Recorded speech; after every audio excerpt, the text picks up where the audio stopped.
സുഹൃത്തുക്കളെ നമസ്കാരം. വളരെ കുപ്രസിദ്ധമായിട്ടുള്ള ഒരു കേസിൻ്റെ വിധി ഇന്ന് പറഞ്ഞു. ആ വിധി എന്താ ശിക്ഷയൊക്കെ നടപ്പാക്കാനിരിക്കുന്നേ ഉള്ളൂ. നമ്മുടെ മുൻ ട്രാൻസ്പോർട്ട് മന്ത്രിയായിട്ടിരുന്ന ആൻ്റണി രാജു ഒരു ജട്ടി മോഷണ കേസിലെ പ്രതി, ഇത് വലിയ കേസൊന്നുമല്ല എന്നൊക്കെ പറയാമെങ്കിലും ഒരു മന്ത്രിയായിട്ടിരിക്കുന്ന ഒരാൾ ചെയ്യാൻ പാടില്ല. അദ്ദേഹം മന്ത്രിയായിട്ടിരിക്കുമ്പോഴല്ലേ ചെയ്ത്, അതിനൊക്കെ ഒത്തിരി മുമ്പാണ്. ഞാനിതൊന്നുമല്ല പറയാൻ വരുന്നത്. നമ്മളെല്ലാം ഇവിടെ കൂടുതൽ ആൾക്കാർ വായിക്കുന്ന, ഈ തെക്കൻ കേരളത്തിലെ കൂടുതൽ ആൾക്കാർ വായിക്കുന്ന ഒരു പത്രമാണ് മനോരമ. ഈ മനോരമയുടെ വിശ്വാസ്യതയെ പറ്റിയാണ് ഇപ്പം ഞാൻ പറയാൻ വരുന്നത്.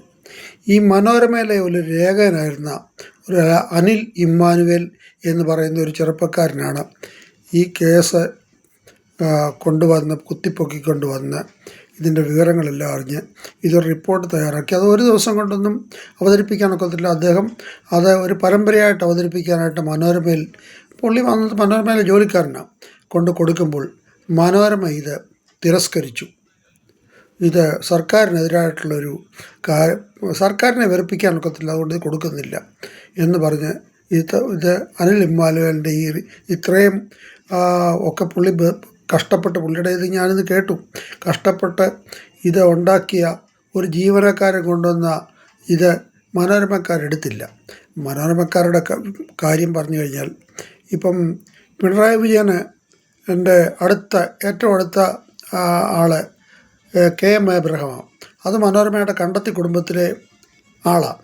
അപ്പം KM എബ്രഹാമിനെ പറ്റി എന്തെങ്കിലും ഒരു ന്യൂസ് ഉണ്ടെങ്കിൽ മനോരമ കൊടുക്കത്തില്ല. അങ്ങനെ മനോരമ ഒരു വിശ്വാസ്യതയില്ലാത്ത ഒരു പത്രമാണ്. മനോരമ വലിയ പത്രമാണ്, മറ്റേതായതൊക്കെ പറയും. ഒരു വിശ്വാസ്യതയും കൂടെ നിൽക്കുന്നവരെ പോലും വിശ്വാസത്തിലെടുക്കാത്തവരും അവരുടെ താല്പര്യം മാത്രം സംരക്ഷിക്കുന്ന ഒരു പത്രമാണ് ഈ മനോരമ. അത് ഈ നാട്ടുകാർ മനസ്സിലാക്കണം എന്ന് പറഞ്ഞുകൊണ്ട് ഞാൻ ഉപസംഹരിക്കുന്നു. നന്ദി, നമസ്കാരം, ജയ് ഹിന്ദ്.